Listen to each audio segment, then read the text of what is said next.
कथा। भगवान श्री कृष्ण ने कहा कि जो बार बार जन्म लेकर ज्ञान प्राप्त करके मेरी शरण में आते हैं, राधे राधे, जय स्वामित्वम, मैं नीतू पांडे यूट्यूब चैनल पर सबका स्वागत करते हैं। इस प्रसंग का वर्णन भगवत गीता में मिलता है। भगवान श्री कृष्ण आज अर्जुन को ज्ञान दे रहे हैं कि हे अर्जुन, ऐसा ज्ञानी भक्त जो कि जन्म जन्मांतर के ज्ञान लेकर और मेरी शरण में चला आता है, वो ये बात जान जाता है कि सभी कारणों का कारण मैं ही हूँ और सबके लिए मैं ही सब कुछ करता हूँ।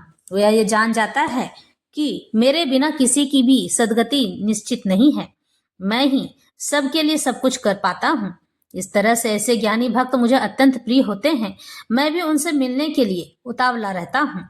बहुनाम जन्म नामन्ते ज्ञान वाम नाम प्रपद्धते वासुदेव सर्वमिति स महात्मा सुदुर्लभा। अनेक जन्म जन्मांतर के बाद जिसे सचमुच का ज्ञान प्राप्त हो जाता है, वह मुझको समस्त कारणों का कारण जानकर मेरी शरण में ही चला आता है। ऐसा महात्मा अत्यंत दुर्लभ होता है। भक्ति या दिव्य अनुष्ठानों को करता हुआ जब जीव अनेक कर्मों के पश्चात इस दिव्य ज्ञान को प्राप्त कर सकता है कि आत्म साक्षात्कार का परम लक्ष्य श्री भगवान जी ही हैं। आत्म साक्षात्कार यानी अपने आत्मा से मिलना। आत्म साक्षात्कार के शुरुआत में जब मनुष्य भौतिकता यानी सामाजिक चीजों का परित्याग करने का प्रयत्न करता है, तब निर्विशेषवाद की ओर उसका झुकाव हो जाता है, यानी कि वह ईश्वर की ओर झुकने लगता है। लेकिन आगे बढ़ने पर वह यह समझ पाता है कि आध्यात्मिक यानी कि भगवान के समीप जीवन में भी कई कार्य हैं और इन्हीं से भक्ति का विधान होता है।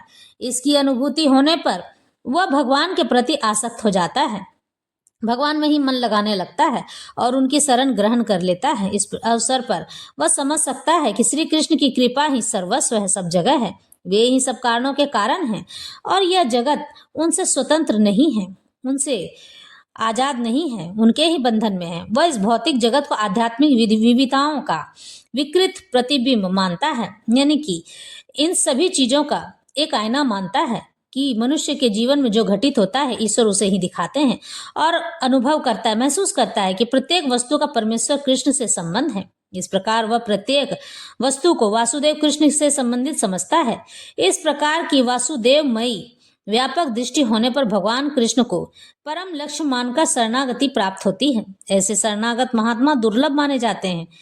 इस श्लोक की सुंदर व्याख्या की गई है। शस्त्र शीर्षा पुरुष शस्त्राक्ष शस्त्रपात स भूमि विश्वतो वृत्वा तिष्ठत दशांगुलम पुरुष एवेदम सर्वम यद्भूतम यच्च भव्यम उतामृत्व शेषानो यदन्ने नाति रोहति।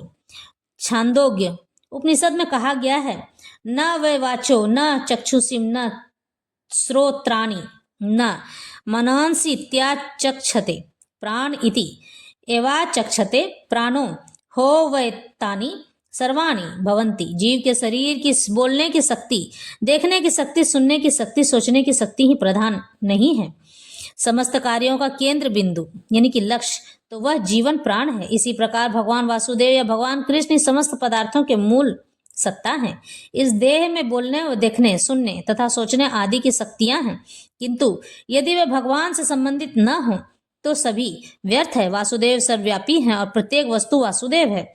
इसलिए भक्त पूर्ण ज्ञान में रहकर शरण ग्रहण करता है। कामस्तय स्तय हरत ज्ञाना प्रपधन्ते अन्य देवता तम तम नियममाख्याय प्रकृत्या नियता स्वया। जिनकी बुद्धि भौतिक इच्छाओं द्वारा मारी गई है, यानी कि सांसारिक सुख के द्वारा, वे देवताओं के शरण में जाते हैं और वे अपने अपने स्वभाव के अनुसार पूजा के विशेष विधि विधानों का पालन करते हैं, यानी कि पूजा पाठ करते हैं। जो समस्त सांसारिक कलमश से मुक्त होते हैं, यानी कि भौतिक सांसारिक जीवन से मुक्त होते हैं, वे भगवान की शरण ग्रहण करते हैं और उनकी भक्ति में तत्पर होते चले जाते हैं जब तक भौतिक कलमश धुल नहीं जाता है, यानी कि उनके मन से सांसारिक भोग विलास की इच्छा समाप्त नहीं हो जाती है। तब तक वे स्वभावतः अभक्त रहते हैं, यानी कि ईश्वर को नहीं भजते हैं, लेकिन जो भौतिक इच्छाओं के होते हुए भी भगवान की ओर उन्मुख होते हैं, उन्हें देखते हैं और उन्हें समझने की कोशिश करते हैं, वे बहिरंगा प्रकृति द्वारा आकृष्ट नहीं होते हैं, वह प्रकृति के बने हुए किसी भी मोह में नहीं फंसते हैं, चूंकि वे सही उद्देश्य की ओर अग्रसर होते हैं, सही लक्ष्य की ओर चले जाते हैं। ईश्वर के समीप जाना ही मनुष्य का परम कर्तव्य है, इसलिए वे शीघ्र ही सारी भौतिक कामेच्छाओं से मुक्त हो जाते हैं।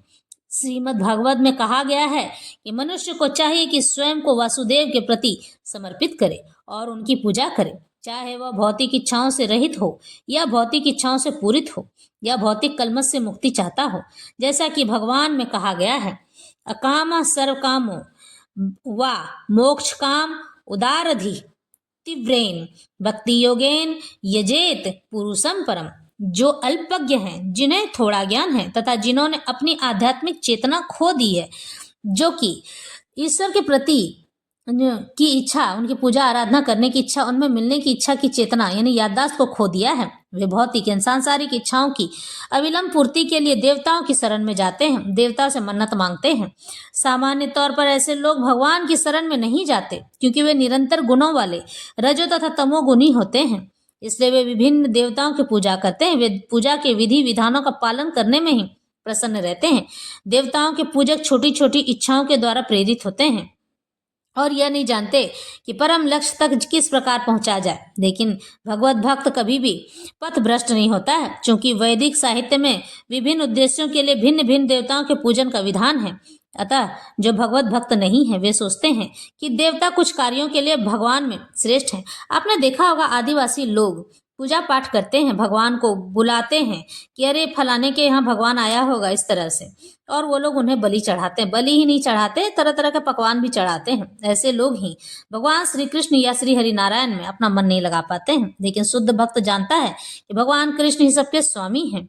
शुद्ध भक्त का मतलब ये है कि जो भगवान को अपना समझने लगता है, अपने आप का पालनहार समझने लगता है कि जो करेंगे सही करेंगे, वही शुद्ध भक्त कहलाता है। चैतन्य चरितामृत में कहा गया है, एकले ईश्वर कृष्ण आर सब भृत्य, केवल भगवान कृष्ण ही स्वामी हैं और अन्य सब दास हैं। फलतः शुद्ध भक्त कभी भी अपनी आवश्यकताओं की पूर्ति के लिए देवताओं के निकट नहीं जाता है। वह तो परमेश्वर पर निर्भर रहता है और वे जो कुछ देते हैं उसी से संतुष्ट रहता है।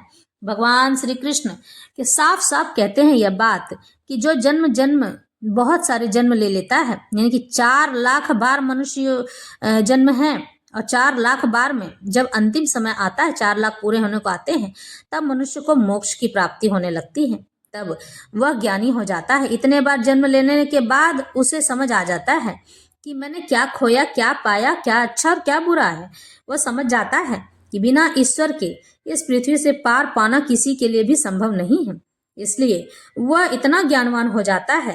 कहते हैं ना, एक अनुभवी व्यक्ति और भी सारे लोगों को ज्ञान बांटता है तो वह सब भी ज्ञानी हो जाते हैं। ऐसा ही एक भक्त होता है, ज्ञानी भक्त, जो कि कई जन्मों से अपने ज्ञान को लेकर आया रहता है, क्योंकि जो चीज हमें प्रकृति सिखाती है वह कभी हमें किताबें नहीं सिखा सकती है। इसलिए भगवान कहते हैं कि ठोकर खाकर आया हुआ मनुष्य मेरी शरण में जब आता है तो वह ज्ञानवान हो चुका होता है। और कहते हैं ना कि जो अनुभवी होता है, जिसे अनुभव का ज्ञान प्राप्त होता है, वह किसी भी चीज की इच्छा नहीं रखता है और मेरी निस्वार्थ सेवा करता है। भगवान इस जगह कहते हैं कि जन्म जन्मांतर यानी कि पूर्व जन्म के कर्म को लेकर आना और मुझ में लीन हो जाना, यही मनुष्य की सद्गति कहलाती है। ऐसे भक्त बड़े ही मुश्किल से मिलते हैं, क्योंकि जो भी दुर्गति नहीं चाहता है वह कभी गलती नहीं करता है, और ऐसा कोई 4 लाख में एक ही मनुष्य ऐसा होता है जो कि मुझ तक पहुंच पाता है। और इनके लिए मैं भी तरसता रहता हूँ हर पल हर घड़ी। इस तरह से यह प्रसंग समाप्त होता है भगवद गीता का।